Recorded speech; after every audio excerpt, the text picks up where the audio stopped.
She froze, then sobbed into my shoulder, and I felt something in her unclench, something my silence had tightened for years. "I love you too," she choked out, and I didn't dismiss it. I didn't rush past it. I looked at her face, really looked, and I said, "No, listen to me. I love you. I'm proud of you. I'm sorry I acted like you were bothering me when you were just loving me." Her eyes searched mine like she was afraid it wasn't real. "Mom, are you okay?" she asked, and I told her the truth in the only way I could. I wasn't before, but I am now. After that, the changes didn't come in grand speeches or dramatic gestures. They came in ordinary moments, the ones we usually waste. I called my kids just to say I missed them. I told friends what I admired about them before life stole the chance. I hugged people longer. I stopped treating affection like a bill I couldn't afford. And every time my old instinct rose, the urge to be dry, to be efficient, to act like feelings were messy inconveniences, I remembered the rain, the roll, the silence, and the light that knew me without needing me to perform. I remembered the question, if you had one more minute, what would you say? And I started living like every day might be that minute. Because the truth is, it might be.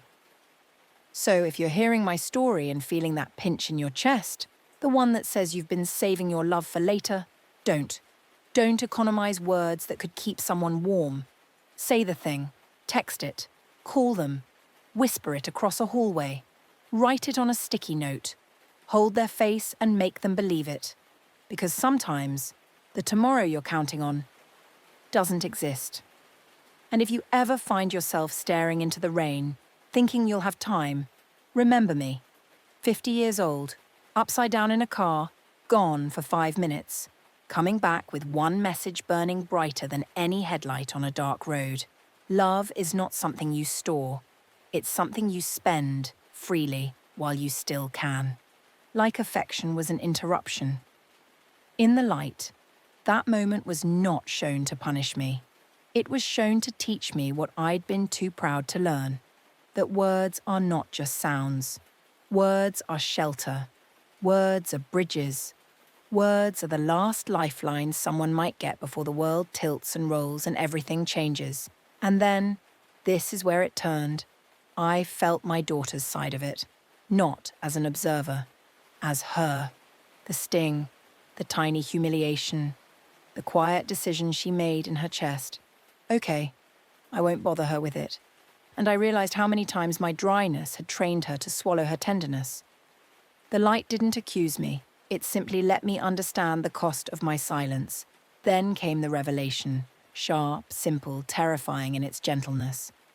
In the light, time was not a straight line. It was a fabric you could touch. And in that fabric, I sensed how fragile tomorrow really is. Not as a motivational poster idea, but as a fact that thrummed through the universe.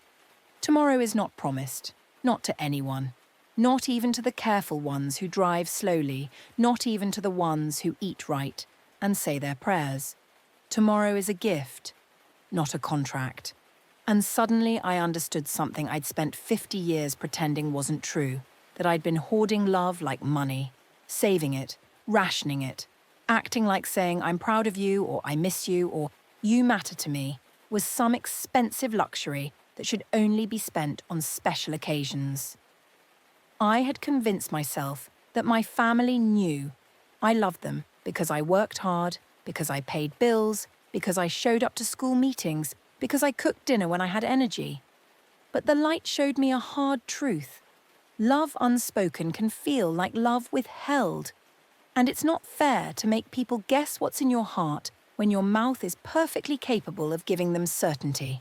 In the light, I felt a question, not asked with words but with pure clarity.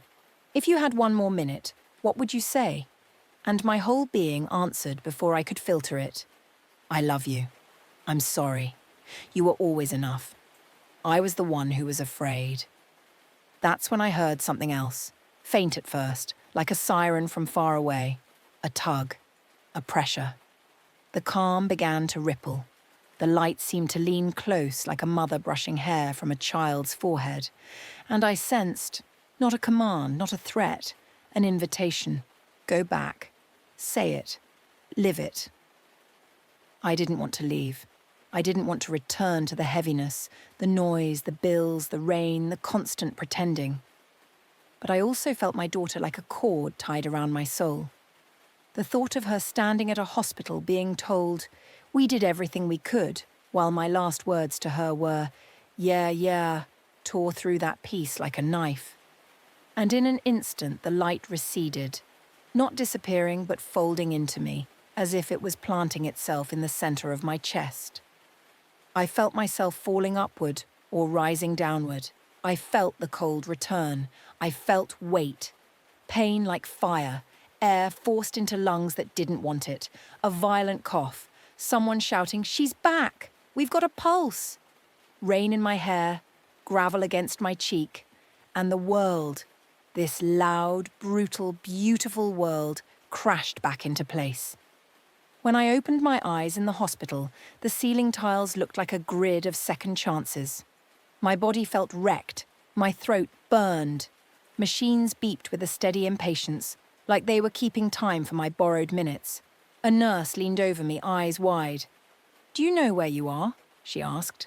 I tried to speak, but my voice came out as a rasp. Later, a doctor explained the details. The car had flipped. I'd been unresponsive. No detectable pulse for several minutes before CPR brought me back. "About 5 minutes," he said like it was a medical footnote. 5 minutes. A number that sounded small until you realize it can hold an eternity. My daughter arrived with mascara smeared and terror carved into her face. She stood in the doorway like she didn't trust the world to let her come closer.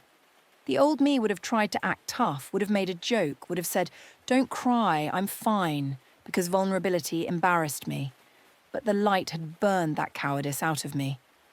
I lifted my trembling hand, and when she rushed to my bed, I didn't let the moment pass.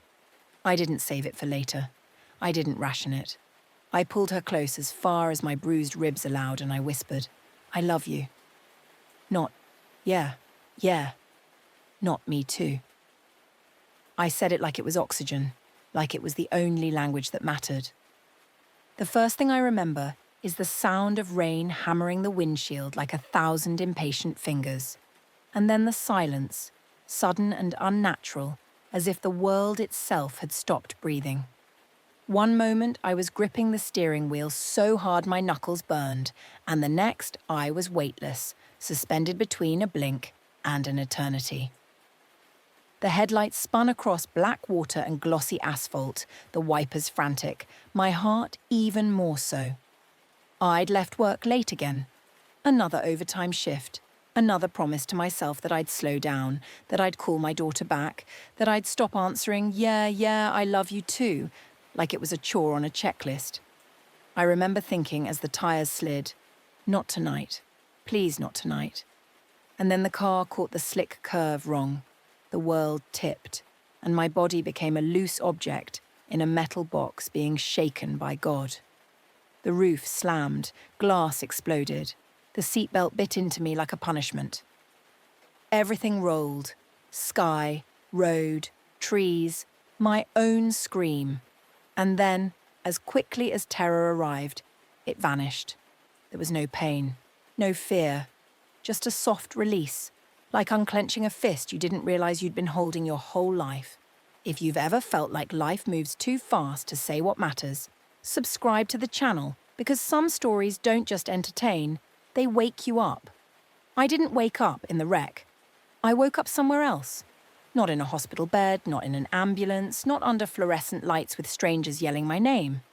I woke up in a kind of calm, a quiet so complete it felt alive. There was a moment, this is hard to explain, where I realized I was still me, but I wasn't inside my body anymore. I hovered above the mangled car like a thought that had slipped free. Rain kept falling, steady and indifferent, turning the road into a black mirror. My car was upside down, steam rising from the crumpled hood, one headlight still blinking like a wounded eye.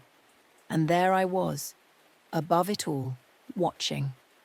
People ran toward the wreck, their shoes splashing in puddles. Someone shouted, "Call 911!" Another voice said, "She's not moving." I saw a man pry the door open and recoil at the angle of my body. He looked at my face, then away, like he couldn't stand the finality. And this is the strangest part. I didn't feel insulted or afraid or even sad. I felt relieved. I felt like I'd been carrying a heavy coat in July and finally took it off. It wasn't numbness. It was peace. A peace that had weight, a texture, like warm velvet around my mind. Then the world around the accident began to fade. Not like darkness swallowing it, but like the volume turning down on a song you didn't realize was hurting your ears. The rain became a distant whisper. The shouting became muffled. The flashing lights in the distance stretched into glowing ribbons. And the next thing I knew, I was moving. Not walking, not flying, not falling, just being drawn, gently, irresistibly, as if a tide had caught my soul and decided where it belonged. The light was not a spotlight. It wasn't a bulb or a tunnel cliché or some cartoon heaven scene. It was presence. It was intelligence. It was home in a way my childhood house never managed to be, even on the best days. I entered it and I didn't enter it, because there was no doorway, no border. 1 second I was drifting through a soft darkness, and the next, I was surrounded by a brightness that didn't sting my eyes because I didn't have eyes, not the way we think of them.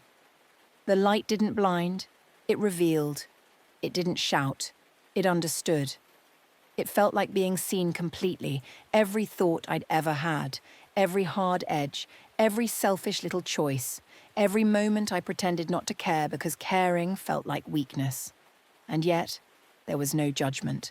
That's what broke me, not wrath, but tenderness. It was like the universe was saying, I know you, all of you, and you are still welcome.